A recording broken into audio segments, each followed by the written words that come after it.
Good morning. Hi, I'm Frank Messina, and this is the April 5th, 2022 meeting of the Chatham Historical Commission. We have some announcements to make before we formally start the meeting. Please note, this meeting is being recorded and will be available shortly hereafter for scheduled and on-demand viewing on any smartphone or tablet device. If anyone else is recording the meeting, please notify the chairman. Seeing none, this meeting of the Chatham Historical Commission is being conducted via remote participation in accordance with Section 20 of Chapter 20 of the Acts of 2021 and shall afford adequate alternate means of public access via Microsoft Teams by calling the phone number 1-508-945-4410, conference ID 986-701-665 #, or by joining the meeting online via Microsoft Teams through the link in the posted agenda. Despite our best efforts, we are not able to provide for real-time public access and will post a record of the meeting on the town's website as soon as possible. In accordance with town policy, the public can speak to any issue or item on the agenda, business agenda, during the meeting when recognized by the chair. We will then proceed to a roll call, and all our votes are taken by roll calls because in addition to the members present, we have two members who are participating remotely. The Historical Commission had voted to continue with this hybrid presence in person as well as via Teams to facilitate those who are concerned about the COVID. And quite candidly, it's worked very well, especially for those members who are joining us from South Florida. Thank you very much. At this particular point, roll call, Mr. Chair, the Vice Chair, Bob Lear. Present. Steve Burlingame. Steve is absent. Ben Solenzinski. Here. Very good. I pronounced that correct. Stephanie Hamilton. Here. Jane Moffett. Here. Thank you. Don Aikman. Here. Very good. Sandy Porter. Here. And Jane Tennyson. Janet Tennyson here. Very good. So we have a quorum, which consists of members here as well as members not present. We have one regular member absent. So in Steve Burlingame's absence, Janet Tennyson, who's our alternate, will proceed to participate and also vote. The way our alternate process works, all alternates, we have two, can participate, but only one person who's replacing a regular member will actually vote. Say again? You didn't say Jane Moffett. Oh, sorry about that. Jane, I forgot, I mean, on the roll call? On a roll call. Oh, he got her. He got Jane. I did. Yeah. Ben, I'm in enough trouble. Don't do that. Okay, thank you very much. Okay, the next item on the agenda is our minutes. We have minutes from March 15th, kind of short and sweet. Any members have any comments or questions, deletions, additions? A motion to accept the minutes? Yes? Oh, sorry about So, that. I'll make a motion. to Sorry, accept- Steph? I'll make a motion to accept the minutes of March 15th, 2022. And a second. I Got it. second the Very good. motion. Okay. No other comments? We'll do a quick roll call, and recognizing that Bob and Jane were absent. Mr. Lear, Abstain because I was absent. right? Ben? Yes. Stephanie? Yes. Jane was absent. You abstained, Jane? Don? Thank you, Jane. Yes. And Sandy? Yes. And Janet? Yes. Thank you very much. Okay, eliminate that.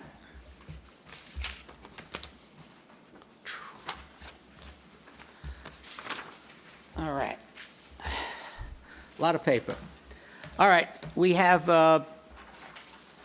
one hearing on the agenda, then we have a couple of new business items which I'd like to discuss, and then we have some old business items, and in the old business items are basically a matter of giving an updated report about what's happening and giving status on that.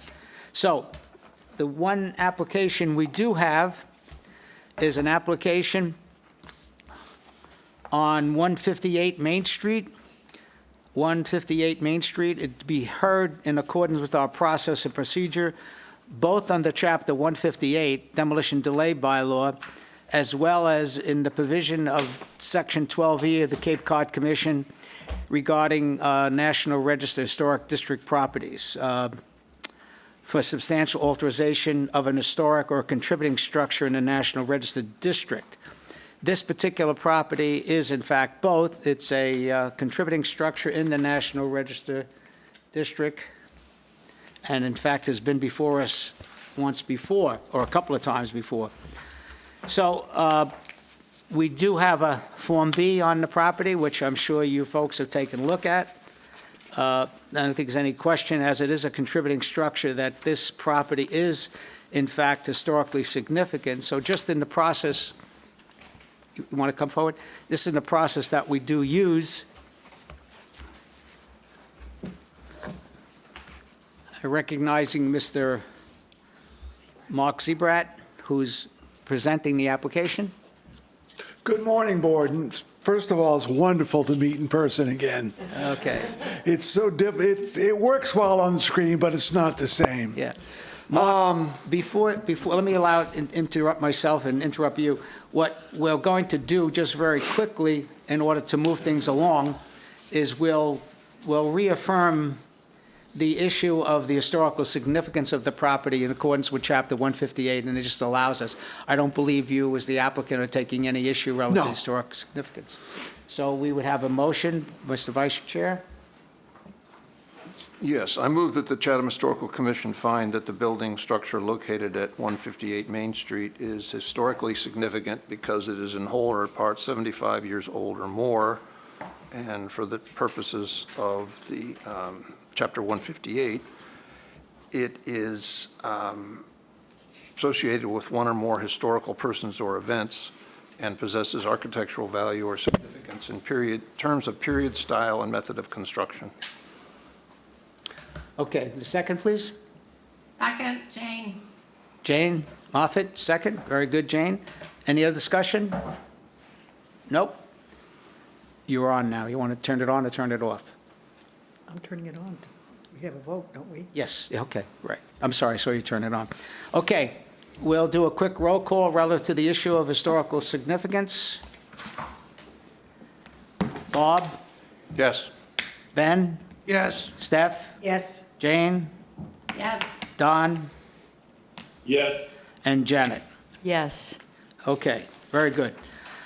Okay, we kind of bifurcated this a little bit, so to speak, or we do both at the same time, and I think in terms of moving things along, we will do it, basically have a discussion on both issues as it relates both to the 158, whether or not we would whether we were impose a demolition delay, and secondly, the issue of, do we feel if we were not to, or we were to impose a demolition delay, do we feel we want to refer the application to the Cape Cod Commission in accordance with the bylaw? So having said, why don't we give you a couple of minutes, give us a quick presentation, and then there are some other issues. One quick question, Michelle. This application has been before us, or at least once before. Yes. Did we, and I don't see it, maybe I missed it, did we do a 25% calculation? Well, considering the last application and this application, I don't have the exact figure for you, but it is over 25%. Say again, I'm sorry. Considering the last application and this application, I don't have the exact number for you, but it is over 25%. Well, technically, there's no meeting here, because if it exceeds 25%, we send it to the Cape Cod Commission. Now, we have a little bit of leeway here. And if we feel that the changes, the cumulative changes, and that's what we're talking about, the cumulative changes don't affect the historical significance of the property, we could make a decision internally not to send it to the Cape Cod Commission. But do you have any idea of what the cumulative changes are? What we're doing, it's the 25% to me is always very fuzzy, because I think it says 25% of the floor area Gross floor versus the area to be demolished. It should be floor area to floor area, which is the numbers that we don't use on the application. We use the area of the exterior walls and exterior roof to come up with that percentage. If you look at the floor area, we're certainly within the 25%. Well, certainly what? Within the 25%, and we're under it. And I think you'll also find, as you look at the documents, this is not going to substantially alter the historical, architectural, or significance of the structure. It's pretty much going to look the same as it did before, with a full addition on the northeast corner of the building. There are three things we're going to address on the building. First of all, do me a favor. Move that microphone over to you. There you go. that better? That's much better because We're we're going to not address getting it. three aspects of the structure.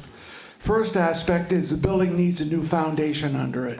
As any of these older buildings in the old village, you know very well that they sit on brick foundations with maybe a foot or two of headroom down below and a Cape Cod basement.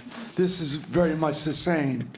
It does have a new, no, I shouldn't say a new, but a full foundation on the east side under that projecting room in the back when you look at the plan. We intend to put a foundation under the whole building. That's going to mean we end up demolishing all the foundation that is under now. Reason being that we need to get the building up in the air another foot to get it up out of the ground. If you were able to get to the site or drive by, you should have noticed that the front of the building is probably about 6 inches into the ground. And we really don't know the condition of the timbers that are buried under the ground in the front. The back of the building is a walkout, and that's not an issue. But we feel that bringing it up another foot, getting the foundation under the building will help preserve it for future generations to use it. That's the first aspect of what we're doing. The second aspect are two expansions of the existing dwelling. The first expansion is a little bump out on the south side. And if you look at your sheet A2, you're going to see a proposed and an existing elevation. On the existing south elevation, you can see a shaded area with a couple of windows in it. That currently is the second floor master bedroom. That wall height there is about 5 foot 7 inches tall. What we're going to do is we're going to put a little gable on there, bump it out about 1.5 feet to give us some headroom and to make a bath area for the new master bedroom that we're adding. Say it again. You're going to put that gable for what reason? To get some headroom in the upstairs bathroom. That wall height that right there is existing wall height is only 5 foot 7 inches tall. Very limiting. So that just is going to expand the master bath about 1 foot. I'm not understanding exactly, what. All right, that gable is going to come out flush with the wall down below. Let him point to more specifically what you're talking about.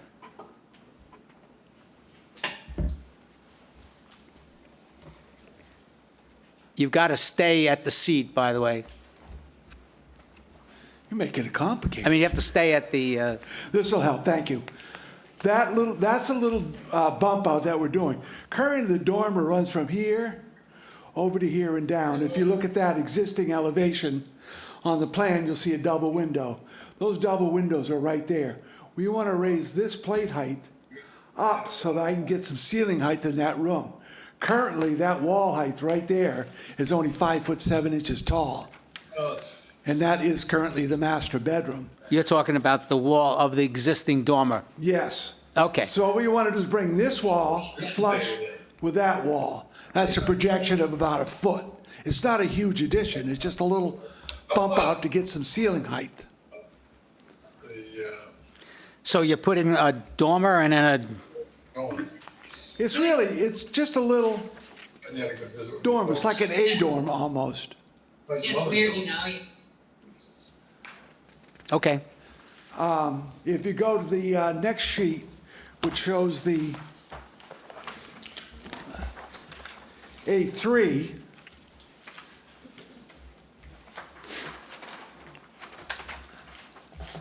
this is the proposed addition. Down below it is the existing wall. If we could bring it up so we can show what's there existing. There's this kind of funky gambrel, a combination of a lot of additions over the years from the existing dwelling.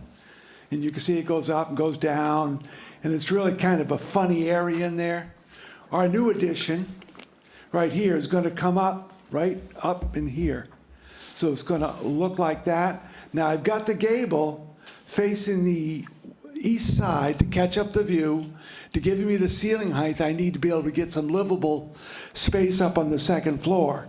This plate height on that dormer, I've held to only 7 feet. It's a pretty low dormer.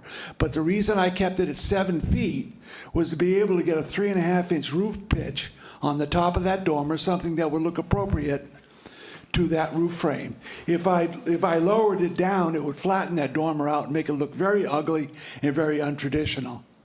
So this is basically just a bump out on the northeast corner. And if we go to a floor plan, any one of them, site plan or the floor plan or any of those plans, we can see where that is.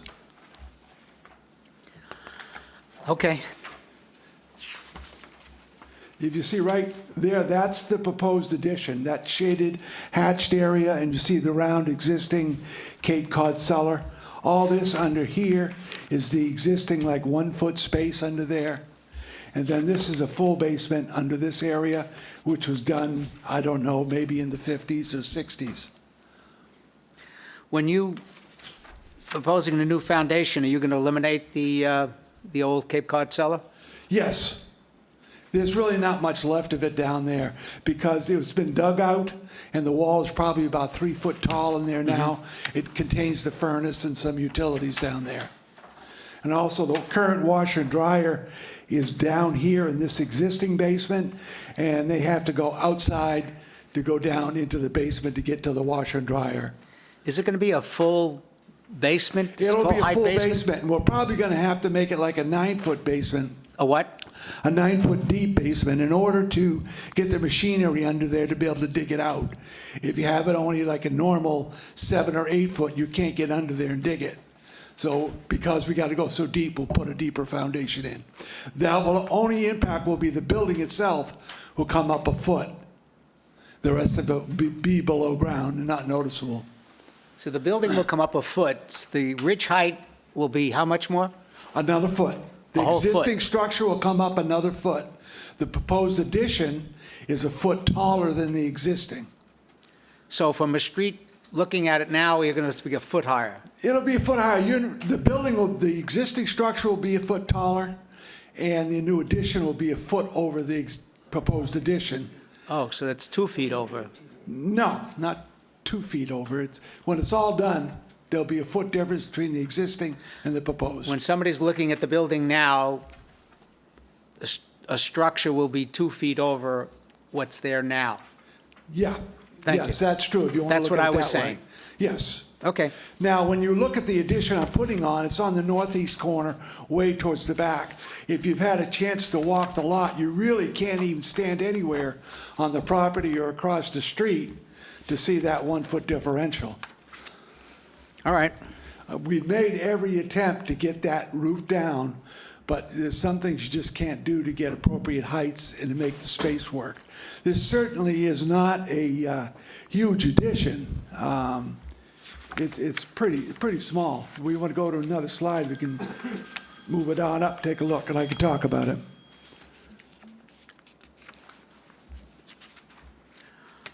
Okay, anything else you want to say before You we? can see that addition right there. Would be taking that wall out and taking that wall out, and there'll be a connecting dormer on the second floor right there. Okay. All right? Yeah, All right, we're going to open this up now to the members to ask questions, and I'm a little concerned about the percent, the 25%. And quite honestly, I reached out to the Cape Cod Commission to get some comments on the application as it relates to that, because we've had it before. It's just a discussion item, and somehow before we proceed with this, I certainly would like to know what that calculation is, so we can discuss it. Don't need it now, but let's just know we have to talk about that. All right, before I open up, I was concerned about the application, as I mentioned to you when I saw you at the site visit. I just thought it was significant, given the size of the original historic structure, and quite candidly, with the functions that we're trying to put into this property, into this house, and there's no question that they're trying to make it a more modern interior and livable function. But, so I have some concerns about it. But let me shut up and move on to the members of the commission and see how you feel. Start with my vice chair, Mr. Lear. Mark, first, I'd like to compliment you on these readable kinds of drawings. Thank you, sir. Having proposed and existing on the same page. And Thank you. Direct He gets an comparison. A+. that's under for the that. direction of Michelle. That's right. Well, excuse me, direction from Michelle for somebody who listens to it. Trust me, every applicant gets the same instructions. Whether they listen, it's another story. Just a few questions, some may be more significant than others. One, your A1, your west elevation, doesn't seem to show the proposed coming up a foot. Is that? Yeah, if you look up on top of the chimney, just to the left of the chimney, it says 1 foot plus or minus. Okay, I was looking for it down in the bottom as it is on A2, but that's... One quibble, though, with drawings are great, but having some of those dimensional differences show up on the drawings would have been more helpful. For example, maybe I'm wrong, is it correct that the second floor addition is going to stick out 8 feet further back than the current building?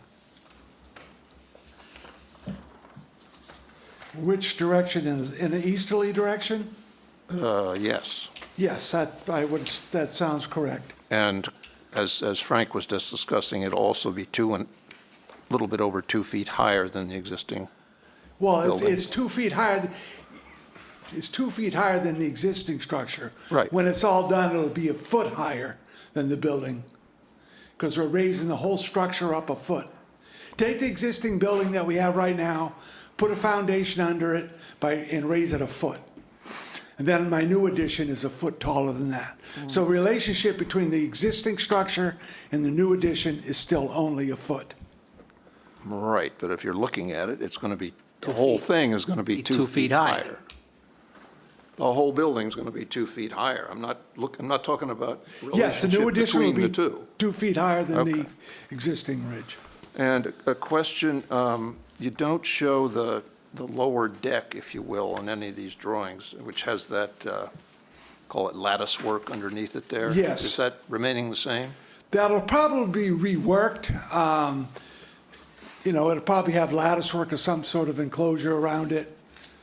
That's the existing deck. For all purposes, we're going to probably check the structure, make sure it's in good shape, redo any parts of it that need to be redone. None of that is historical or I think is significant. Well, if it's attached to the building, it's historical. Okay, well, That's part of the I don't historical disagree that structure. I don't disagree that it may be historical for some nature, but I don't really think it's significant. We're not going to take it away. We'll just be repairing it. Well, unfortunately, we've heard that story before in this building, so.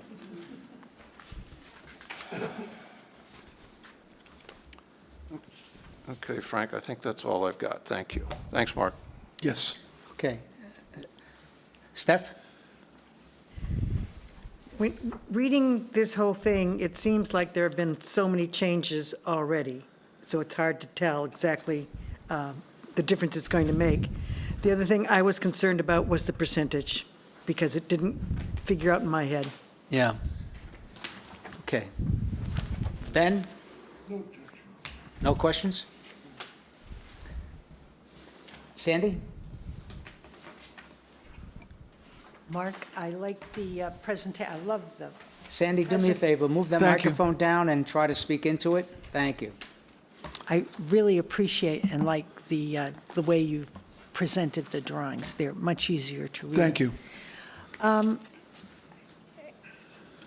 I didn't yesterday at the site visit understand the 2 feet, but the 2 feet from the entire building being raised 2 feet. And the new addition is going to be a foot over that. However, you're not touching the original front part of the building, am I No, correct? the intent really is to take the structure as it sits right now and put an addition on the northeast corner. In doing that, the walls that we have to attach have to be affected and demolished. Right. I like the look of the new dormer as opposed to that sort of odd-looking gambrel arrangement that's on it right now. But other than that, those are my comments. That's it? Yep. Janet?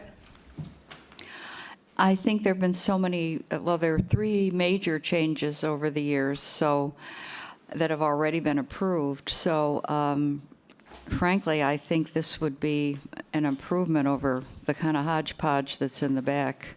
If our intent is to save the facade and the majority of what's historic, and as you go down the street in the historic section of Chatham, I think this is probably the best solution. I mean, what else is going to happen? You can't leave the foundation to sink into the house to sink into the ground. I mean, I've lived in old houses my whole life, so I think it's fine. Thank you. Jane? I agree with what most people have said, but I guess my number one concern is the percentage of change being over 25%. I do agree with Janet, though, that the shape of the dormer is better than the gambrel roof, so that's an improvement, but it also may be larger. I don't know. I don't remember the previous hearings about this, so I can't comment on that. Yes, Michelle? Chairman Messina, doing quick math on the numbers presented on the application, the existing structure is 1,786 square feet, 1,786, and the proposed demolition is 566 square feet. So that's roughly about 31%. 31%? Yeah. Okay, thank you. You're welcome. Don? Thank you, Mr. Chairman. I don't happen to agree with any of my fellow committee members.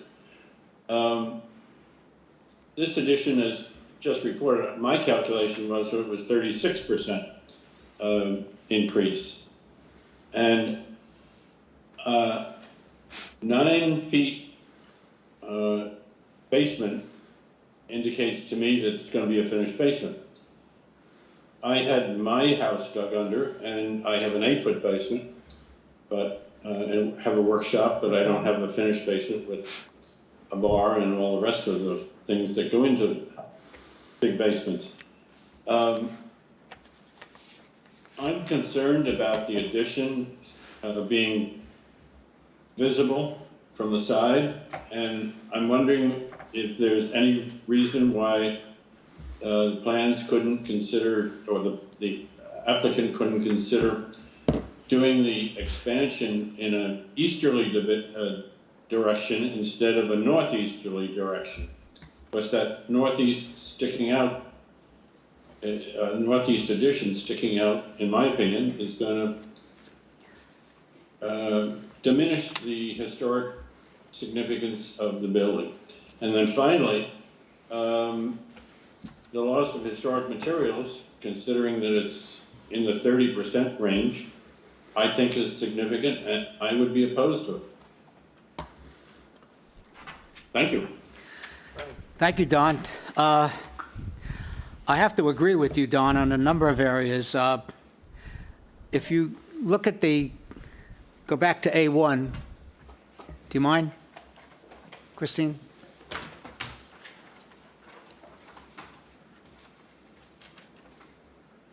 When you look at A1, and what's happening here is we have an extremely, a contributing structure in a National Register district, and this is the streetscape, the way it is now. And, notwithstanding your comments, Mark, about it's way back, well, guess what? It ain't way back. It's there. It's, And if you look at the massing of the addition versus what we see now, it's a significant change. And I'm concerned about that.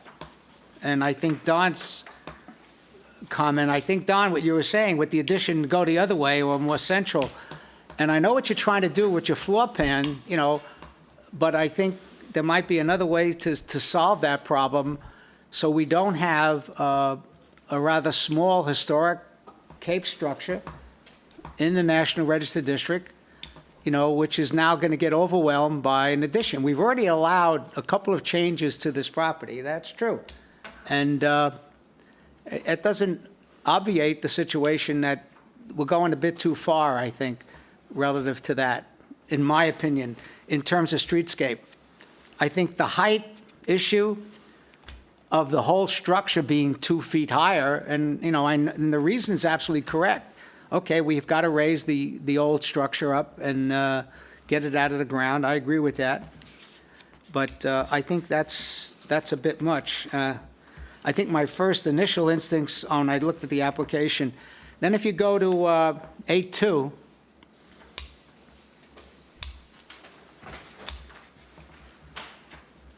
and you look what's going on there versus what we have now and what we previously approved, which was a rather modest addition to that house, and we allowed it. And now we're putting on, the dormers and, and sliders out the back deck. It's quite significant to this small structure. I'm not sure how much of that you can see from the street, but certainly it's a pretty big, in relation to the existing structure, Mark. I'm not saying, if this was anywhere else and it wasn't a historic structure, it's modest. It's a modest addition. But it's not a modest addition to a National Register historic property. And I think I have problems with it, and I would hope that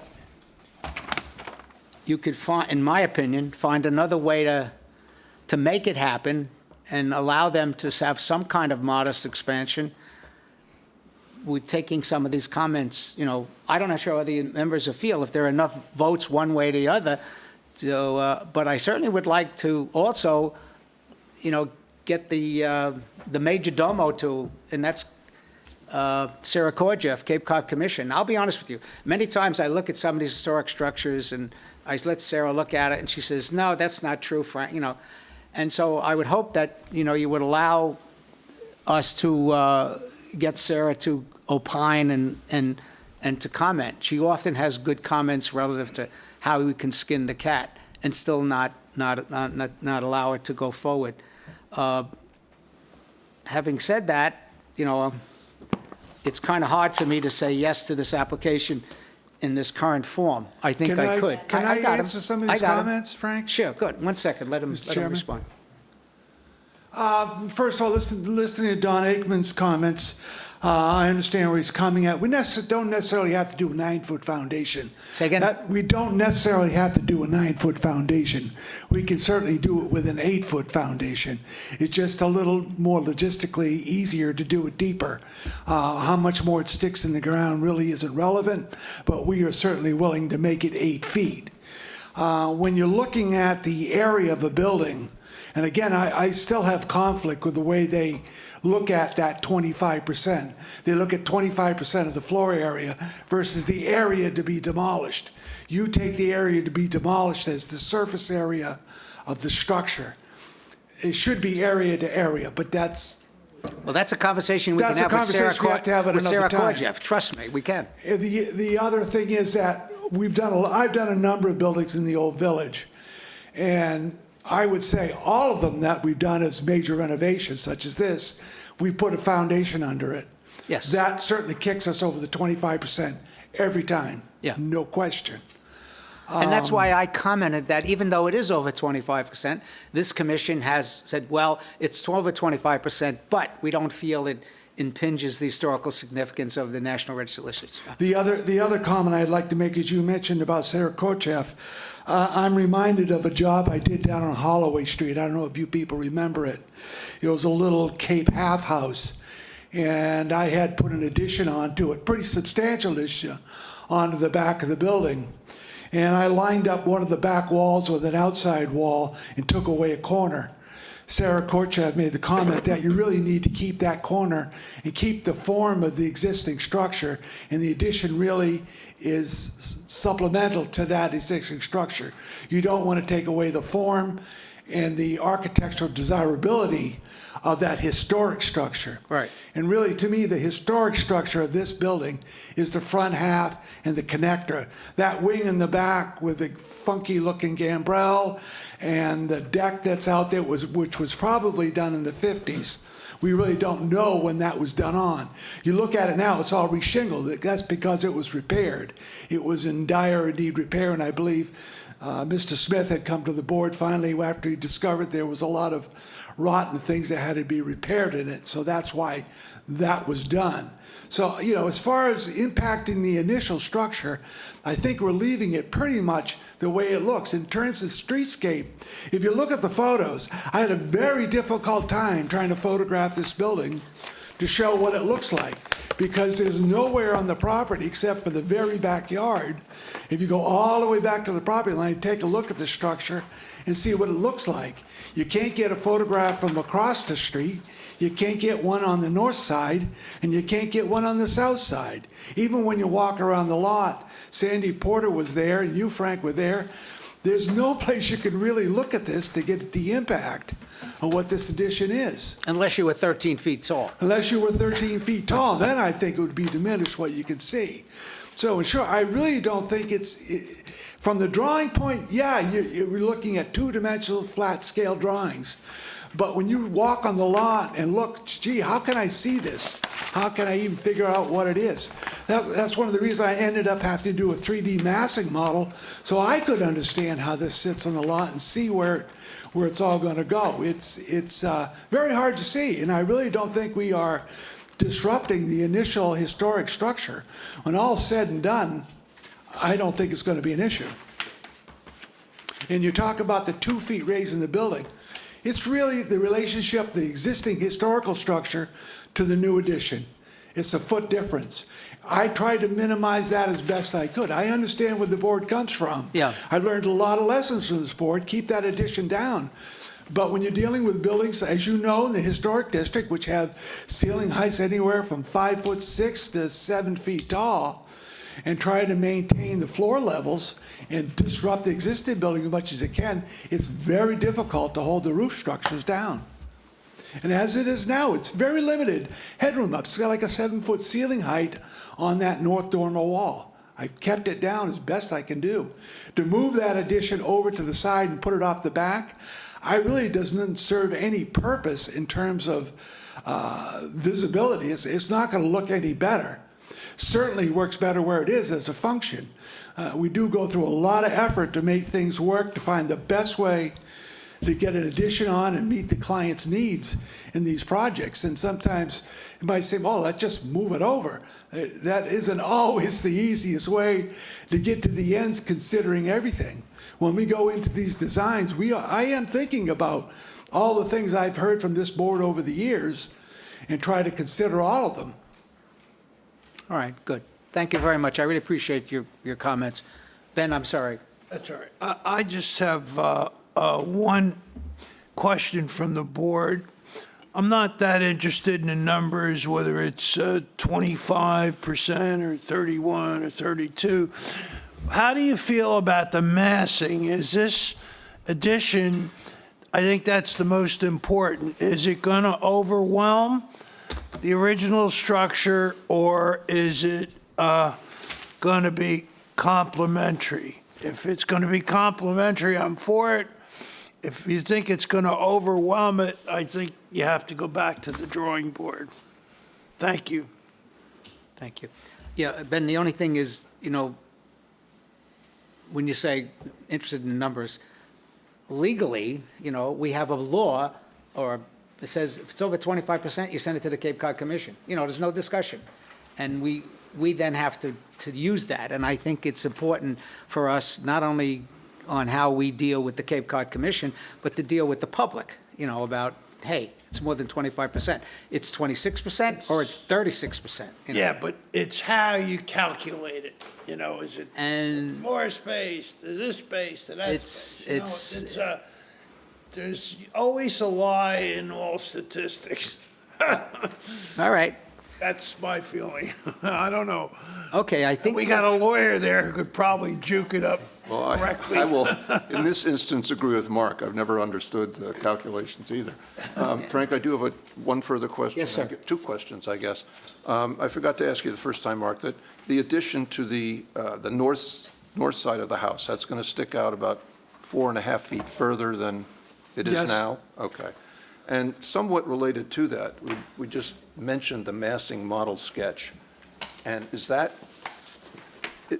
a model of the proposed building? Yes. So it would be interesting, I'm not sure if possible, but if you had a comparable massing model of the existing, as That you've can be done with done. the other pieces, that visually to me might make a difference in terms of what we were just talking about. Ben Yeah, and that Frank were can be talking done. about. It does take time, but it can be Well, I done. assumed that. I just, and then we'd get an idea of what you're talking about, I think, better Yeah. than trying We to, see a mass, but we're not, what are we in relation to what? that's an issue. know- And I might also say, I live in the neighborhood, so I went down Andrew Harding's Lane, and you can see it from there. Yeah, that's about the only place you can get a But you're not picture of supposed to it. drive down Andrew Harding's Lane anyway, so. I did too. I'll give you that. Why not? Because it says there's sign there. No going down, no turn up. Pedestrians only to the Probably- beach. yeah. All those signs are illegal, They, okay? I Tell- love, the tell- town loves to put signs out. All right, they have anyway. all gone through traffic safety, We've all Frank. got, right, exactly, okay. All right, where are we? Before I think we have a sense of where the board is, but there was a member of the public, and I would like to ask the member, to allow the member to come forward, if you don't mind. May I speak, Mr. Chairman? Yeah, please, to the thing. Technically, thank you. at this particular time, what we do is we ask members of the public who would speak for or against an application. So please do. This one? Either one. Just make sure it's on. Okay, it looks on. Can you hear me? Right, thank you. Good afternoon, members of the Historical Commission. My name is Norm Pakin. I live at 14 Sunset Lane in the Old Village, and I was a member of this body and its chairman for 11 years. And I appreciate, and the people in town appreciate the work that you're doing. My comments and some questions, which I can address to the chair or directly to the applicant. First of all, this is not mentioned really in the hearing yet. This is a half cape. It is one of the more rare structures in the Old Village. Half capes were designed at the time for very small families, and everyone was crammed into a half cape, and the beauty of the building on its exterior is set forth completely in the Form B that you have before you. We're losing half capes sometimes through additions. It is, I think, critical that this commission get as much information and assistance, and in this case, from the Cape Cod Commission staff, Ms. Sarah Korjeff, especially in regard to the numbers which seem to be differing My own calculations were in the mid-30s as far as percentage. Secondly, I had a number of questions. Mr. Chairman, I can address them to you or to the applicant. If you don't mind, All right. could you probably do it directly, make it If things I may, easier? Mr. Zebrat. Sure. The chimney itself, which specifically in the Form B is mentioned as aligning itself with the entrance, will that be changed, taken Yeah, down? why don't you make things go easier? Thank If you don't you. mind. It's been rebuilt already, so yes, we will. In the lifting of the building, the chimney probably will be rebuilt. It's going to have to be rebuilt. Oh, Unless really? we can lift the whole thing. The upper chimney, the large, I think it's like 3.5 by 3.5, very nice center chimney, is going to be replaced to where it is. The fireplace in the structure right now is not workable. It's one of those old fireplaces, doesn't really have the required setbacks and whatnot inside for fire protection.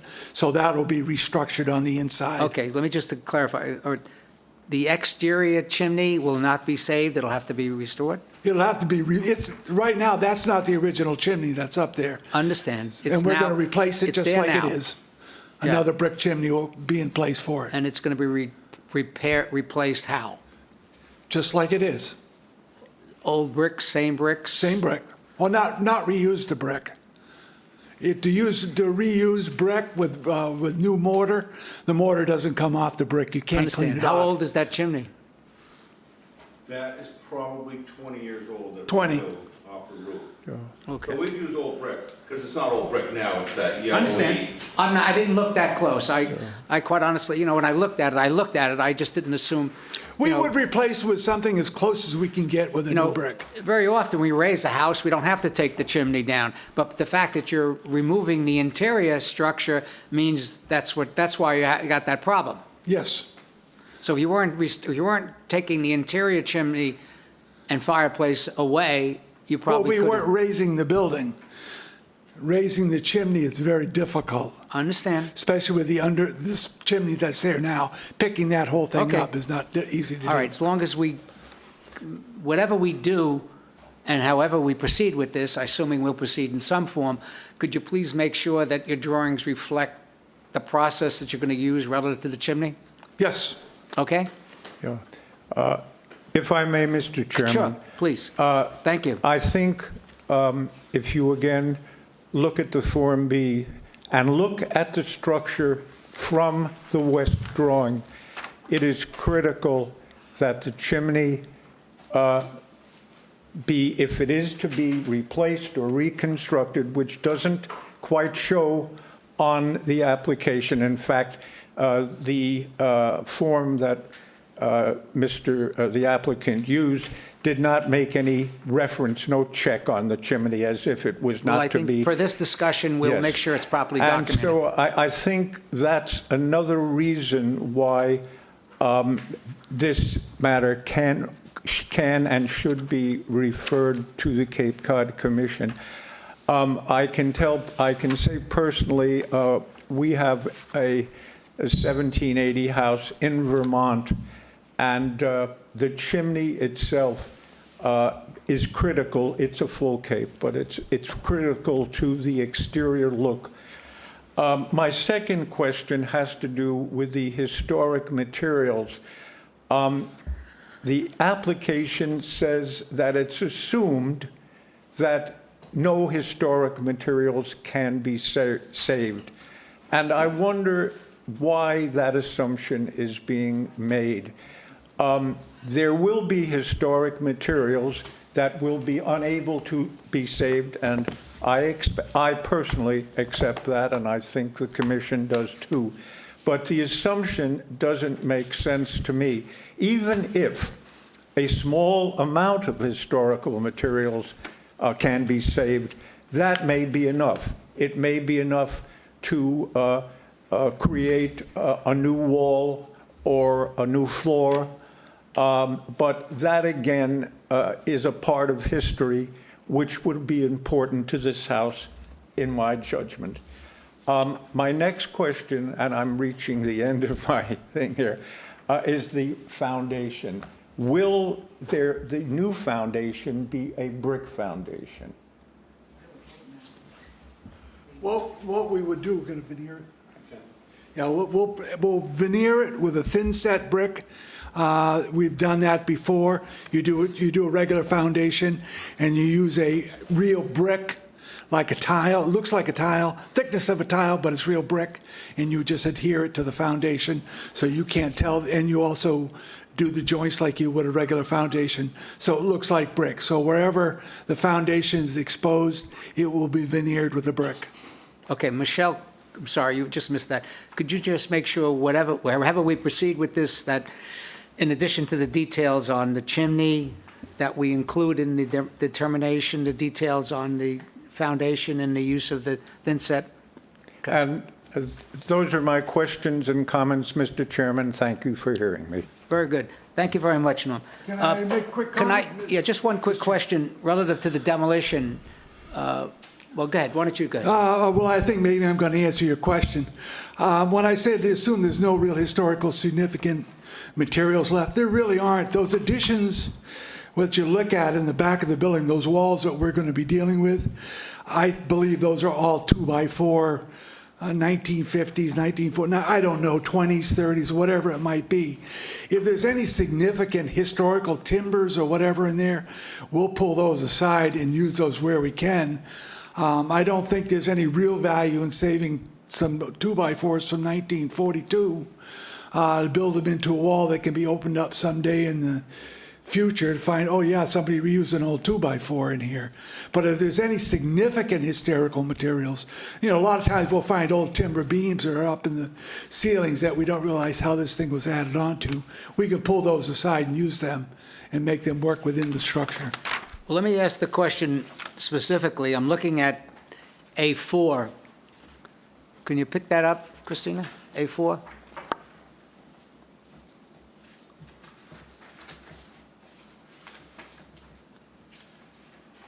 I think it's A4. Yeah.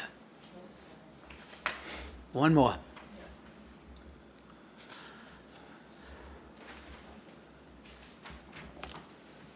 Okay. You can't see on my drawing, it's the one that's shaded. Mark, you've got the pointer there? Yeah. I think I know what your question is. You're talking about. Yeah, well, I guess my question is that, the This exterior area right walls. here? Yeah, exterior walls and roof to be demolished. Now, that roof is touching the historic home. Yes. The most, let me rephrase my question. That is touching the most historic portion of Yes. the house. Is there a access from the old to that new area? Yes, there's this dormer right here. Yeah. This allows you to walk from this is an upper stairwell right here. That allows you to walk through to get to the addition. That's why it's where it's at. I show this as being demolished, as area to be demolished, because we'll be cutting that dormer into that roof. Now, Okay. if there are some historical, there very well might be a few timbers up in here that we can Yeah. save. Okay, but the other question is concern, once we start cutting into old homes, and they've had a problem with this house here, of course, all of a sudden, we found more, and I'm preaching to the choir here, okay? Assuming this is going to be approved at some particular point, when something happens and it ain't what you planned, you have to stop work and notify. I noticed Mr. Smith is with us. I assume he's the Yeah, contractor. the contractor is here. He's listening to me. You've got to stop. And, you've got my cell phone. You know who the building department is. Please, let's avoid any issues like that. And I guess we're always concerned, especially when you're dealing with a delicate old property like that, Anyway, so I'm preaching to the choir there. So, all right. You know that isn't inevitable. Sorry? That we're going to find something in there that's not Of quite course. right. It's probably going to Absolutely. need to be readdressed. And we'll do all we can to make sure this board gets notified, Yeah. due notice, and in time. we try to be as accommodating as we can, but if we don't know about it, we can't do anything about it. And, all right, at this particular time, although, Frank, May I make one other Sure, go. comment? You mentioned about talking to Sarah Kochef. If we're not going to come to a resolution today, I think I would feel comfortable to have Sarah opine on what we're doing, the impact. I'd like to have her be able to see the site and view it from the different places you can look at it to find out how much she really thinks this does impact the existing historical structure. Because I think that, for listening to what you've been saying about square footage and your abilities to Thank you. look at it from a different perspective, that I think when she looks at it and when you people get a chance to study it maybe a little more, you'll find that the impact of this addition is not as imposing as it shows up on paper, and you might find it favorable to accept this petition. Well, I appreciate that very much, because, and I assume we have consensus of the board here, because we've done it in the past. I've reached out to Sarah this morning, not that I don't even know if she's in the office today, but I've asked her to take a look at it, and I will follow up with consensus from the board that she has no problem coming down, and take a look. And of course, when she does, we'll make sure you're available. And Thank you. do a quick walkthrough. And then, so if that's the case, we're all in agreement here. I guess at this particular time, what we'll do is yes, I'm sorry. Can I speak as a public? Sure, please. Just speak up and, Are you talking to me? Hello, Tim Smith. Yeah. I'm just wanted to address just a couple thoughts that are some of the things I was listening to. The big thing here is with this 25%, just I'm listening to this. I mean, we've been doing this a long time. We've dealt with a lot of the old homes. Every time we lift a house, we're at that 25%. No matter what. Well, and that's always been that way. Even when, Mrs. Liska was in here and you go to her and it's always been that way. So you gotta be careful getting hung up on that, because once you start sending people to the commission, lifting their houses to get them out of the dirt, and that deters them, we don't wanna leave these things sitting in the dirt and rotting away. That's the best thing you can do to an old house is get it up and get it out of the dirt and restore it now, as opposed to letting it go. And then coming to this board for many years, it's always been sort of a non-envelopment aspect to this commission. We don't want to envelop the old house. We don't want to make it look like, and in conjunction, somebody mentioned a wall, the corner of the wall had to be exposed so that you weren't enveloping. And I've come to this meeting before and had that going with the envelopment aspect, trying not to do that. So I think this design here kind of shows the addition and leaving the whole main structure that's the very historic half cape, which is a beautiful half cape, and I think it makes sense to have it look a little bit like you're not wrapping it all into each other. You're not covering a lot of the old stuff. So I think Mark had definitely took that into consideration, trying to keep that front building looking as historic as possible. And as far as the mass goes, as you say, it's not crazy. You're going to be able to walk left and right, but it's tough to see that two-dimensional. That really gives you straight lines. Once you see it there, it kind of disappears. So I don't think it's as massive as you think it is, but that's what I wanted to bring up. no, thank you very much, Tim. Appreciate it. You're right, you've been on both sides of the river here, and, a member of the board and also an applicant. But, the massing thing is something that we just becoming a lot more sensitive to. And the problem with this particular one, Mark's problem was that you're dealing with the historic, it's a very small historic house. We'll have other properties where there's a monster historic house and they're putting even a bigger monster behind it. But it's relative to just how much, the new structure will overwhelm the existing historic portion of it. All right, well, thank you very much. I guess at this particular time, we'll get a motion with the applicant's agreement. Oh, I'm sorry. Who's speaking, please? It's Ellen Briggs calling. Is it my turn? Yes, go ahead, Ellen. Could you just give your address? Thank you.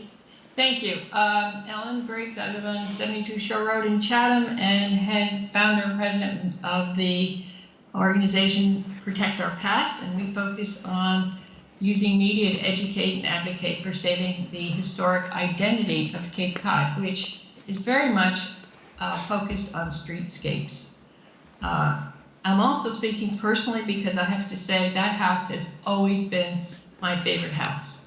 And though you may say from different angles that addition in the northeast portion is really not that significant, I will tell you, all you have to do is walk down the street, which hundreds and hundreds of people do each year, to enjoy the historic identity of the old village. And to have that altered would be really sad. And so I'm hoping that you will take what has been said about that and consider an adjustment that will not, so you will not see the roof lines of the addition. I know what you're dealing with is a challenge, and I thank you for taking that on with careful consideration, but I have to say the streetscape is critically important to the town of Chatham, to the historic village, and it seems to me that will be altered. The other thing that strikes me, and I'm not sure that you have any authority over this, but when you have these doors, the doors out to the balconies that are just one piece of glass, that certainly modernizes the look. And I'm wondering if window panes could be put in those doors. And that's all I have to say. Thank you for your time. Thank you, Ellen. Okay, I forgot about the public. There's a lot of people out there. Any member of the public wish to speak for or against the application before we move on?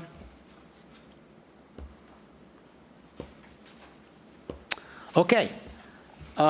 Motion to adjourn this over? Michelle, what's the next date? If we're going to continue it, can you give me some dates? April 19th would be the next meeting date after today, and then following that, May 3rd. April 19th? April 19th is the next meeting date, and then following that, after that is May 3rd. Just There's no thinking reason about the difficulty of pulling us all together. Is May 3rd? Well, why don't we, Rather 19th? I don't want to delay it more than we have to. Okay. Let's assume, let's just go to the next meeting and then we'll see where it goes. Yeah, I certainly would like to have Sarah Korcheff's input before we meet Yeah. again. I think that certainly would be desirable and helpful to the board. Well, I'm sure Sarah, I'm hopeful Sarah will be able to get to it pretty quickly and get back to us, and then, That's fine, I just Yeah. didn't want to no, it's okay, I got you. cause another without them, right? No. I neglected to mention that this project, as you're probably well aware, is going to go before the Zoning Board of Appeals. I don't have a date certain for that hearing at hand right now, but hopefully we can get a decision from this board before we go to the Zoning Board. Yeah, they're going to want to know what we think before, so let's try to move it quickly then. Thank you. Is it listed before zoning, or waiting for a listing? I don't know, I just got back and I hadn't spoken to the attorney to find out if we actually have gotten on the agenda yet. Okay. He certainly has all the paperwork, and I don't know if he's made application. Chairman Messina, just as a point of interest, that the information will go out to the commission members in about 9 days to meet that next deadline for April 19th. So do you think, is it reasonable that you can pull Well- all of it off and have the plans changed in 9 days? What's required, 9 days? So the next meeting would be April 19th. Packets would generally go out by the 14th. That's 9 days from today, not even 9 business days. So just putting it out there, I didn't want to put that extra stress, but just realistically, I don't know if that's enough time. Well, let's be positive. Okay, Let's that's assume fine by me. Just throwing it out there. Sarah's comments are minimal, and she's, I'm being a Pollyanna a bit. Sarah say it's fine the way it is, and we get no negative comments, and that may be sufficient for the members of the board. If Sarah's comments comes back and say, oh, we got to redo this, and that'll get communicated to Mark very quickly. So let's be positive, assume that, and then take it from there. Great, thank you. Okay? I don't anticipate that I will be doing any graphic changes. Say again? I will not be doing any plan revisions until Yes. we hear from Sarah. It makes no Absolutely. sense No, to. I agree. And if we get a positive response from Sarah, we can have the notes and the comments that we've had in this discussion, the brick, the chimney, the whatever questions might have, add that to the application. And I tend to think that's what's going to happen, some notes and comments from Sarah. That's my sense. I don't know. Okay? Okay, then I'll move that we continue this hearing of 158 Main Street to April 19th with the consent of the applicant. We have a second? Jane, Second by Ben. I'm sorry, Jane, Ben beat you through it that time. Okay, no further discussion. Mr. Bob Lear? Yes. Ben? Yes. Steph? Yes, Jane? Yes, Don? Yes, And Janet? Yes. And the chair votes yes. How's the weather down there, Don? it's in the 80s, the pool temperature is 84. And I would just point out, Frank, since you asked about, aside from the application, our letterhead features this house. Oh, you're right.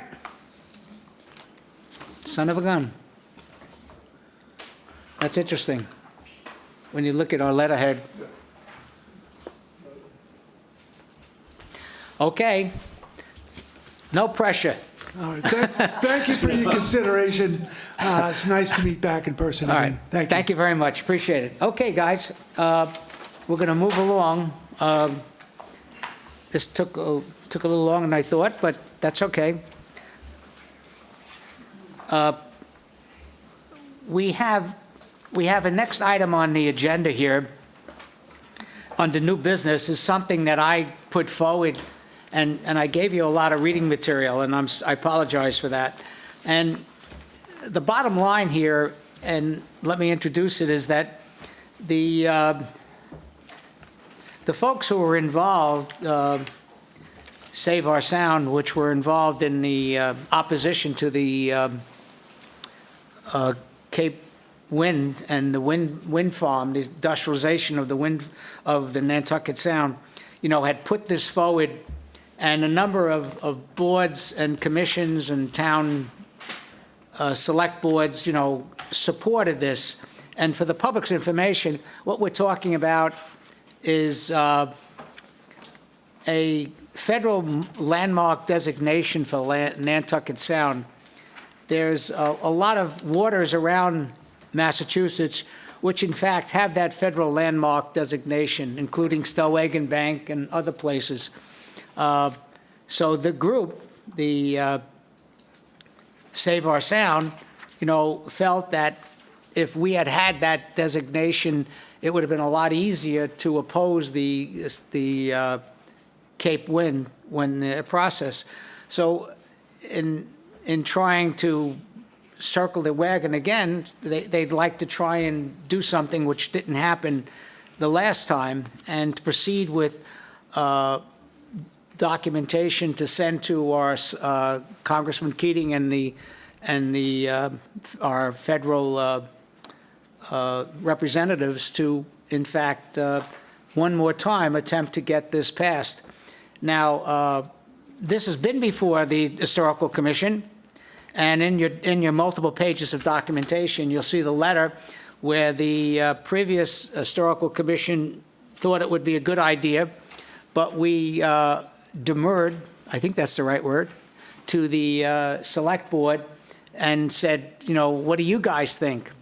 Now, that's not to say that we as a commission, an independent commission, cannot independently, provide our own approval of and to be added to a list of other commissions and groups who are supporting this legislation.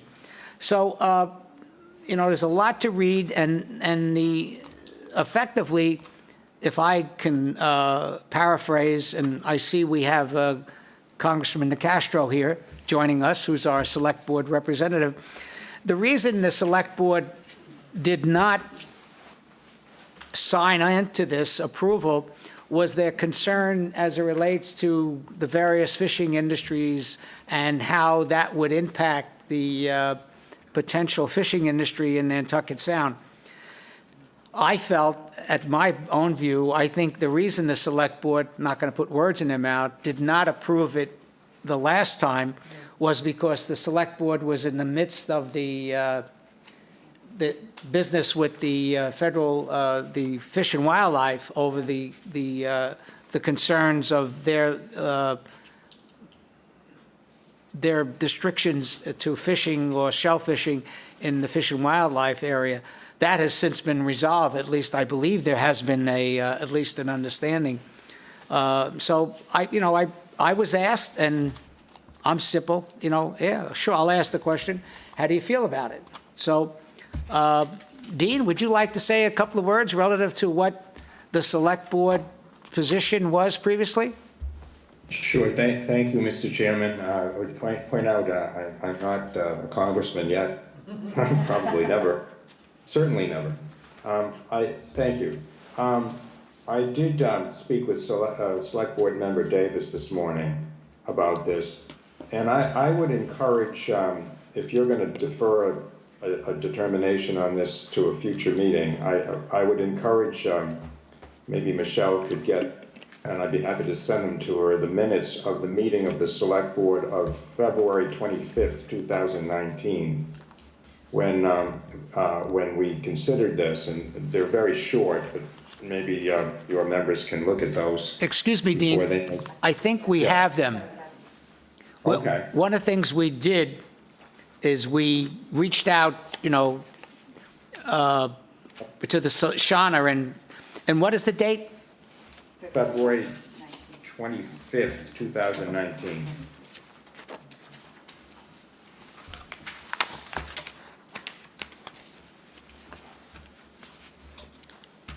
Paper.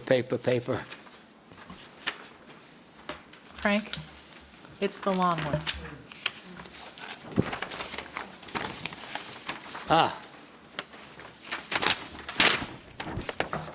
I just can't find the beginning of it.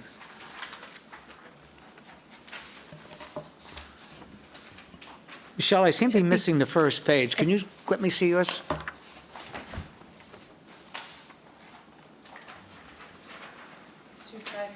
Paragraph F of those minutes. Begins on page 4. Right here. And then continues on the other side. Yeah. All right, I'm sorry, Dean, go ahead.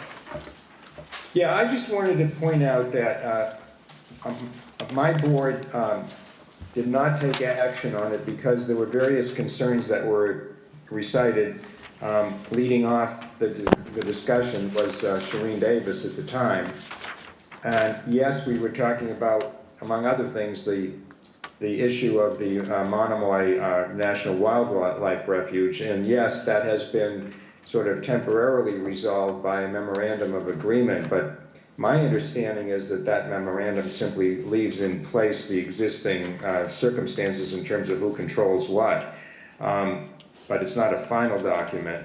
I think there were concerns expressed about permitting for various activities that might be made more complicated, if not prohibited, such as fishing opportunities and as well as any efforts that might be undertaken by the region to mitigate the seals and shark issues. There were two individuals that spoke as well. One spoke in favor of the designation and another spoke against it. You'll see that in the minutes. So I just, we certainly, as I said, we did not take a vote, but I think that we had considerable concern about it. I suspect some of those concerns remain. And I know that Shireen would like the opportunity to speak as an individual citizen before your commission if and when you take this up for an actual determination. Right, well, thank you very much, Dean. It was not my intention. There's a lot of material that we've got here, and it was my intention at this particular point and at the previous one was just to introduce the subject and to allow the members of the commission, some of them on vacation, to when at their leisure to go through it and read through, come to their own decision-making process. And lastly, quite honestly, I have my own concerns about it, and I've spoken to Shireen in the past about this. In fact, I did speak to her again this morning. But, it would be my intention, before we actually do vote, we have an opportunity for members of the public, to speak to that.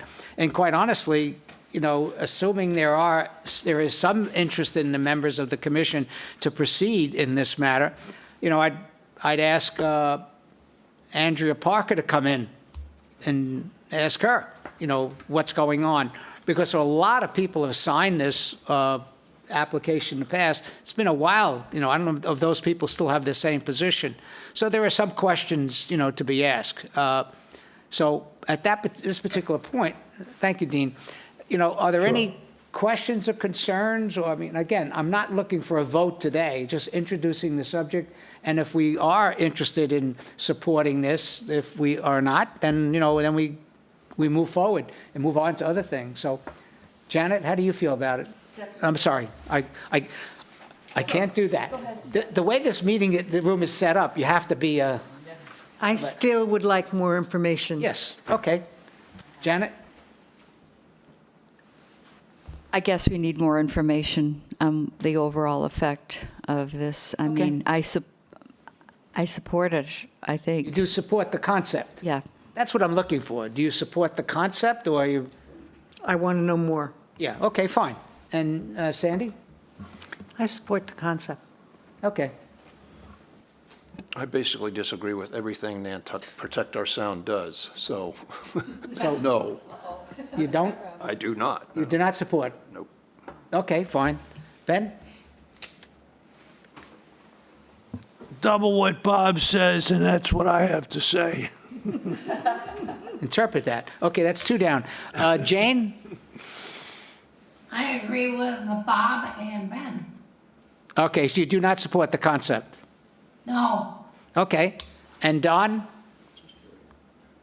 I really need more information. I would love to hear from, Okay, fine. So I think we've Sure. got, thank you, Don. I think we've got a majority of the board would like at least to get some more information. So we'll leave it at that. And we have enough to do, and I'll attempt to get more information and before we proceed. All right. The next item on the agenda, hopefully a little less complicated. 410 Main Street. Why is this on the agenda? Well, the Historical Business District, the HBDC, has a request for a full demolition of a property on Main Street. I don't know if you've had a chance to drive by that commercial property. They reached out to the commission, which they often do when there is a demolition of a property which obviously is historic. It's in the HBDC, technically. And I could not make it that day. They did not ask for the full members of the commission to come, but just one member. And I reached out to Don, and Don was available, and he made his, he attended the site visit. Bottom line, I guess, Don, let me paraphrase. Don had some memories of the property, but, and I think I like his comment. The site shows neglect, in his opinion, is a state of demolition by neglect of the property. And he indicated further that he hoped that even though the property was in bad condition, he hoped the HBDC would limit the humble building's replacement with a modest small one. Don, you want to add anything to that? no, I just think that the fact that it's a small building that's there, it should be replaced with a relatively small building, but look at the plans, it's going to be a mansion there. Well, I agree with Don, and what I did, especially when I saw this demolition by neglect, I'm looking at our member of the commission who hopefully in the future, when Ali Sabatino has some time, we will proceed with that in that review. But I looked into the Form B, and if you look at the Form B, the original Form B, which was done, I believe, in the 90s, and I think Michelle had provided to you. So you have the Form B for the original property, and I think you get a kick out of this. So there's the Form B for the original property, and you have the new one, it's all typed out, nice. And then you look at the original Form B, which was done in 1983, and there's some words written at the bottom of the second page of the Form B, and it talks about this house, 410 Main Street, was given an award in 1981 by the Chatham Historical Commission for its excellent maintenance. And here we are, how many years later, with the demolition? And after some further investigation, not by me, but by a friend, he sent me a copy, which you should have on your desk. And this is a copy of the Chatham Historical Commission back in '82, December, reporting to the selectmen, they were selectmen at the time, that the buildings, both commercial and domestic, should conform to contour, texture, and color and surrounding land. They should show the awareness of the spirit and background of the town. A handsome town is only as good as the commercially, and only good sense commercially. It has a positive effect on the quality of life of all its residents. And then they go on to talk about how they given, I guess there are about 7 homes and businesses in town were given awards for historic maintenance. So, Steph, I bring that up because we don't know where we're going with that, but this is another angle that we could proceed. Having said that, I would hope that we have a consensus on the board to agree with Don's summary, and if that is the case, I will convey, this has been conveyed to the HBDC, and I will reiterate our comments that the full board, the full commission, agrees with Don's comments, that hopefully this humble building, could be replaced with a modest one. Do we have a sense of concurrence with Don's comments? I absolutely concur. Okay. Is anybody negative to those comments? Jane, Don? I can't see. Don. All right. So I will convey formally those comments to the HBDC in addition to Don's comment. Wait, I have a question. Surely. Options, demolition or no demolition? What?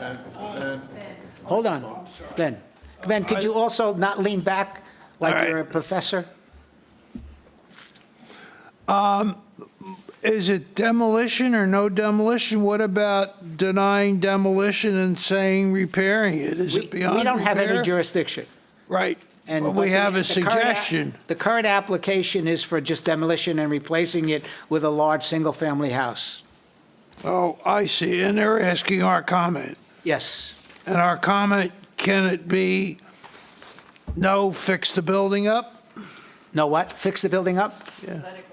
Well, I think we could, but I believe even in Don's comment, looking at it, it doesn't look like it's repairable. Okay, I thought that anything is repairable. With time and money. Exactly. Okay. But, we've got to be careful, Ben. They just want comments. They don't want us to tell them what to do.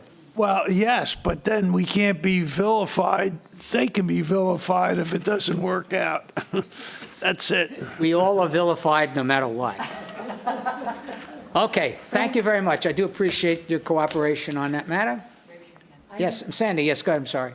Has this building been sold to Eastwood Homes? I don't know. I think Eastwood Company is making the Yeah, application. Mr. Chairman, this is Bill Riley. Hold on. Yeah, this is Bill Hold on, Riley. Mr. Riley, just hold on. I got you. Thank you. Bill, you have to help me here because it's not, we don't, I can't see what's necessarily is going on.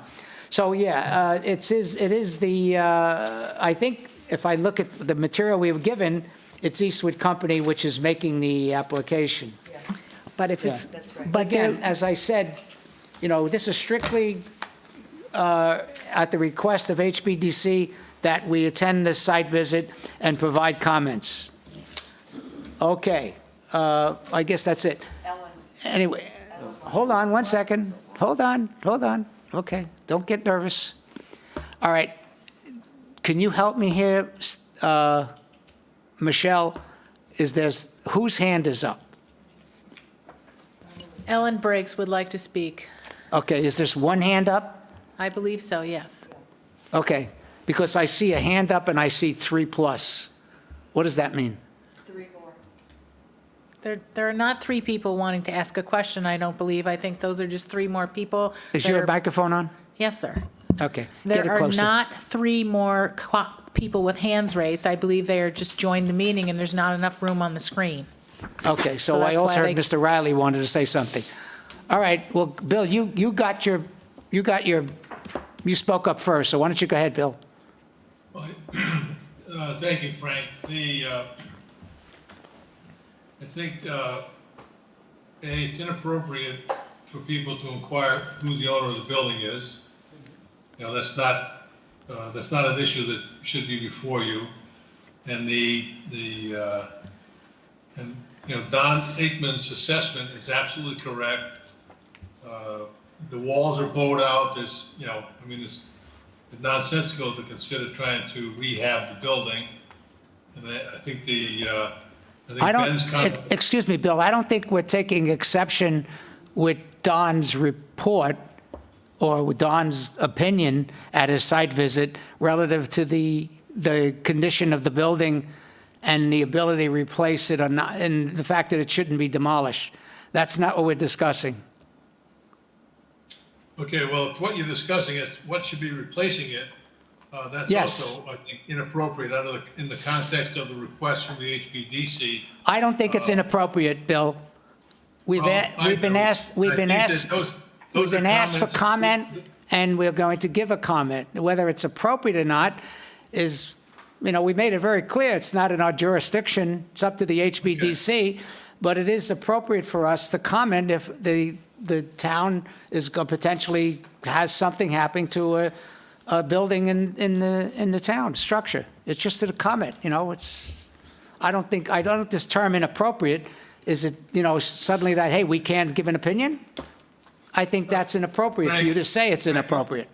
We can never stop you from giving an opinion, and that's not the. Well, I've got your opinion, and But the question had to do with the existing structure. I think it's inappropriate for you to comment on what would replace that thank you. structure. I appreciate your comment that you feel the Historical Commission is being inappropriate. Anything else you want to add? No, thank you. All right, thank you very much. Any other member of the public would like to comment on our 410 Main Street and Mr. Aikman's controversial comment? This is Ellen Briggs from Protect Our Past. Yes, go May I ahead, speak? Ellen. All right, has an historic preservationist evaluated the building, or who has evaluated the building and its condition? Alan, that's a question for the HBDC. It's All not right. for us. We are going to sites with historic preservationists and having buildings evaluated.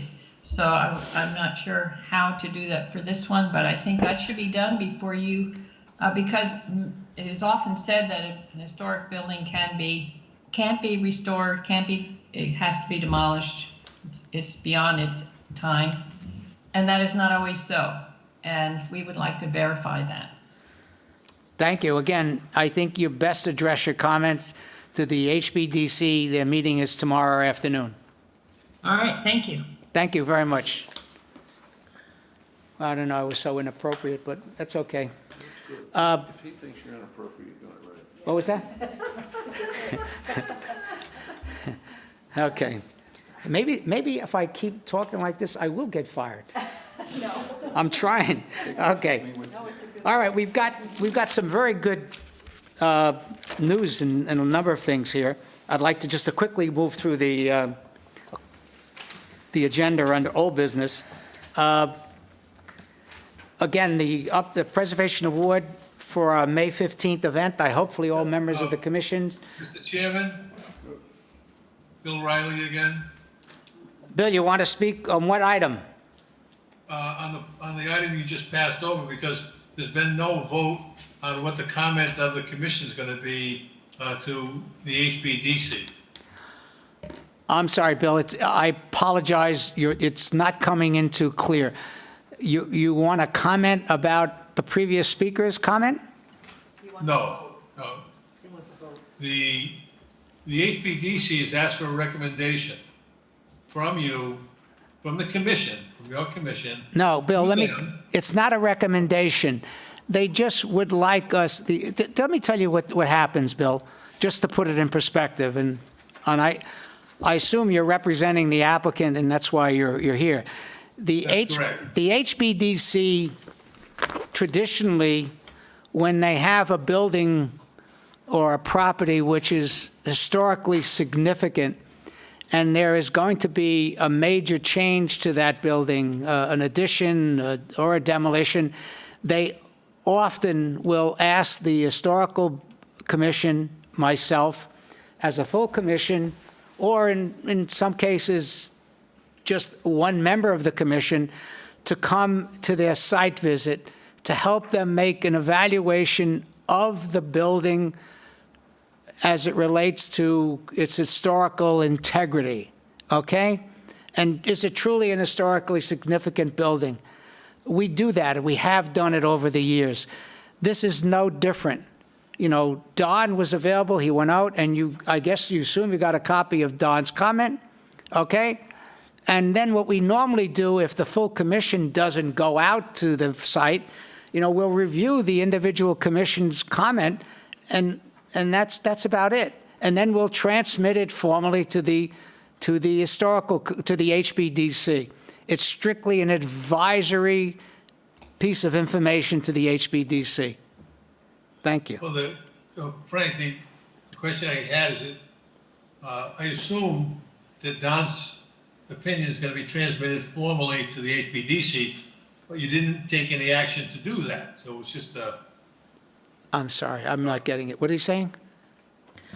Mr. Riley's concerned that there wasn't a vote of the commission. Don has already transmitted his Yes, he did. information to the HBDC. Right. Yeah, I told Don to go ahead and send it because I'm not sure when the HBDC was meeting, but we're meeting today and the HBDC is meeting tomorrow, so there is sufficient time for us to take a quick look at it.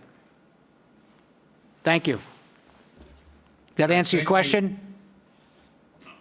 no, because in other words, is your commission going to take a vote on Don's opinion? Bill, I think you're overthinking this, all right? Okay, all right, I'm fine. Thank you very much. All right, thank you very much. Where was I? Okay, we're moving on to old business. Again, May 15th is the event. Hope you guys are going to come. Michelle is doing yeoman's work in getting everything ready. And I don't think there's anything more we need to share with the commission. Any problems or anything, Michelle? No, I believe the posters are ready to go to the printer. We're just working on the invitation list now, and that's really the last piece. Certificates need to be signed, but Okay. most of the big stuff is already done. The Preservation Awards Committee has been around a while, and assuming I'm still around next year, and my dear friend Sandy may not be here, and the commission, I'd like for other members of a new member would like to think about joining that committee. It would. It's a simple committee. That was an advertisement. Okay. The two or three other items, I'm waiting for Ms. Donovan to return so we can begin to get a contract out to Steve Burlingame so we could do the Form E preservation analysis of our historic cemeteries in town. On the two other items, the Archaeological Survey Report and the National Register designation of the Nickerson, again, when Katie returns, we're going to see if we can find some funding so we could proceed with that. For the public's information, very good news.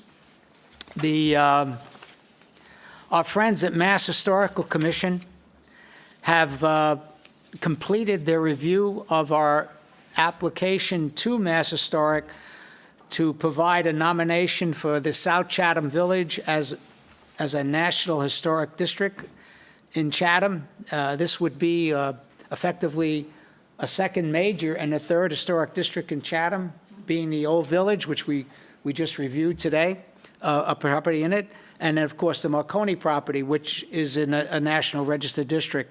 So I think it's really quite, a feather in our cap, and all the aggravation and time and that we put into this, and I certainly would like to thank the Community Preservation Committee, because it was their funding. I'm looking over at our representative.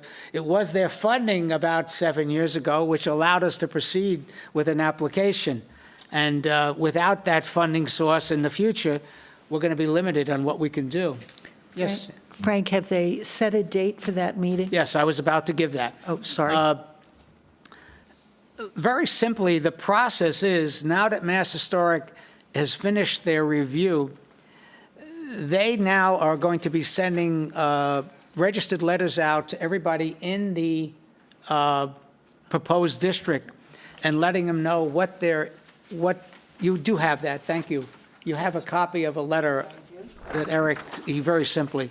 So effectively, once that letter, that registered letter goes out to the applicants in the National Register District, the proposed district, they will know that this is formally going to be voted. And when I say voted, 4 times a year, the State Review Board of the Mass Historic Commission has a meeting in which they vote yea or nay on National Register applications. So we're on the agenda for June 8th. So on June 8th, Mass Historic Commission will vote. I'm told by Eric Dre, our consultant, that this vote at this particular point is pro forma. In other words, they would not take it to the State Review Board unless there's a positive report from Mass Historic to the State Review Board.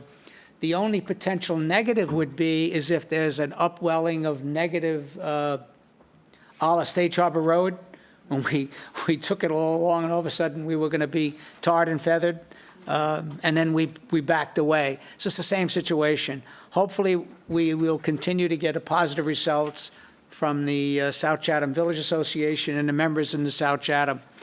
We, the Historical Commission, will host the meeting. The date tentatively is May 25th, Michelle? So on May... Yes. Thank you. On May 25th, in this room, we will hold a public meeting, and again, inviting all the members in the district, Eric Dre, Sarah Korjeff, ourselves as a commission.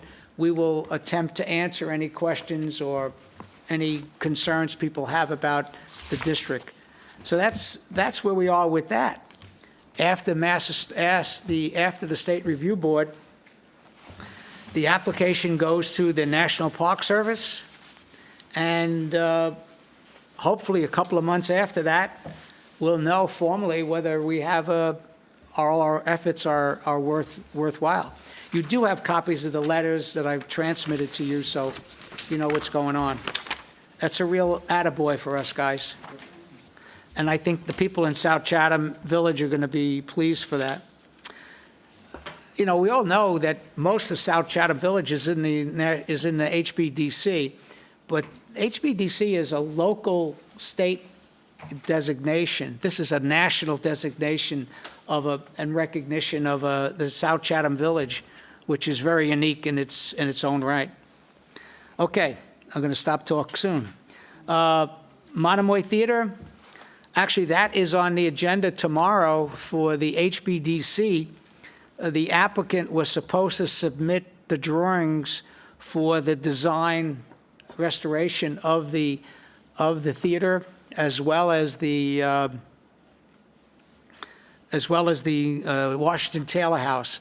I don't know if those drawings have been submitted or not, but if they are, I mean, as far as the public's concerned, there's been a lot of angst about, losing the theater, but it looks like the applicant, Mr. Greg Clark and Alexandra Property, is proceeding. So that's all very, very positive. As far as the boathouse, I have nothing new to report other than the fact that that needs to go back to the HBDC also because the 90 Bridge Street happens to be in the Historic Business District. So that's something else that they have to consider at some future date. All right. Last but not least, I think we're done with old business. Demolition delay status, Michelle, under Chairman's report.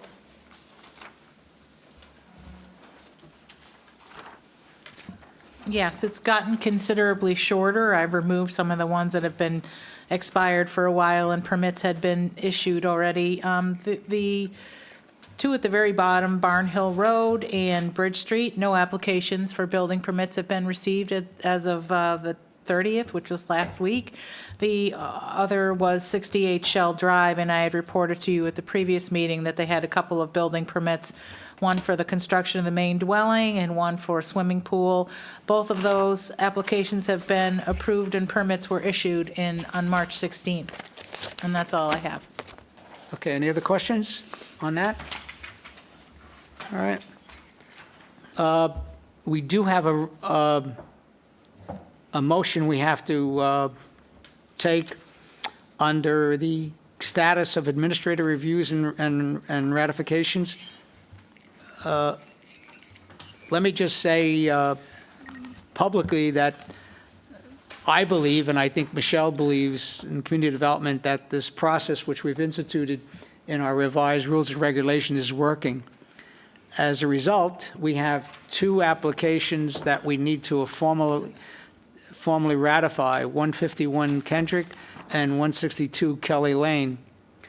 I was involved in 162 Kelly Lane, and it was a relatively modest changes to a home or maintenance, if you will, in the back of a property which has no Form B and was designated a no, so it really didn't require much. Kendrick, Bob, which one was that?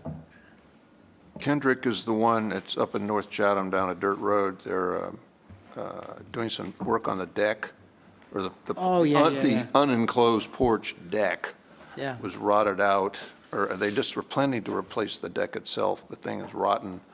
The footings for the pillars are rotten, so they're going to replace the pillars, but they're going to replace some kind of weird-looking ones, more typical ones, so it'll match the existing situation. Yeah, I think 151 Kendrick was kind of interesting because I think the individual reviewers had some comments about the pillars, and at first, we were not going to review the administrative review because we felt, I think it was Don, that the pillars should be replaced. And the applicant said, you're absolutely right, so not only are they replacing the current pillars properly, they're going to replace all of the pillars, so it had a positive effect. Any other further questions on those administrative reviews? Okay, I'd ask for a motion to affirm the decisions. Michelle, should we do two motions, or is it all right to do one? I think one is probably okay, since both of them were positive, but I'd leave it up to you. No, that's fine. Okay, I move that the commission ratify the determinations that 151 Kendrick Road and 162 Kelly Lane constitute repairs or maintenance and do not require a full administrative hearing. Second, please. Second by Ben. Thank you very much. I'm going to get a sore neck when I go home. Got to keep going this way, back and forth, back and forth. It's like watching a tennis match. That's right. Okay, roll call, if there's no further questions. Mr. Lear? Yes. Ben? Yes. Stephanie? Yes. Jane? Yes, Don? Yes, Janet? Yes. And the chair votes yes. Thank you very much. Okay, we're not done. One last thing, even though it's not on the agenda. I sent out a copy of the plaque, okay? This is the plaque which has been reviewed and approved by the Revolutionary War Working Group. Didn't want to get that wrong, Mr. Nicastro. And just to let you know, and it looks very good that on May 30th, which is Memorial Day, when the VFW and other people celebrate the Memorial Day at approximately between 10 and 12, Colonel Godfrey is going to reappear at Chase Park, and to help in the dedication of the new Revolutionary War plaque and memorial stone. So just for our own information and also members of the public, I think it's a very nice plaque, and it'll be a very nice memorial stone. We just did not have a memorial to the Revolutionary War in town. We had every other war, but not that one. The plaque will list the comment honoring Chatham patriots in the cause of liberty, 1775, 1783, Revolutionary War. I won't go listing everybody, but it lists the notable leaders, including our own Colonel Godfrey, and then the multiple, it must be about 40 or 50, maybe 60 Chatham families who lost members or participated in the Revolutionary War. And everybody's name's down there. I don't see my name, but Are there any Tories in here? none that we know of. So I'd like to personally thank the committee, Mr. Nicastro and Don Aikman, or Mrs. Aikman, sorry about that, Don, and Bill Cullinane and Ali Sabatino. I think they did a fine job, and it's come together quite nice. So just want to pass that information along. Having said that, I'm going to stop talking. Any other comments or questions or concerns that people like to bring up? I'd move to adjourn. Second? I'll second. Steph beat you out on that one. Second by Stephanie. Roll call, Mr. Lear, Yes. Ben, Yes.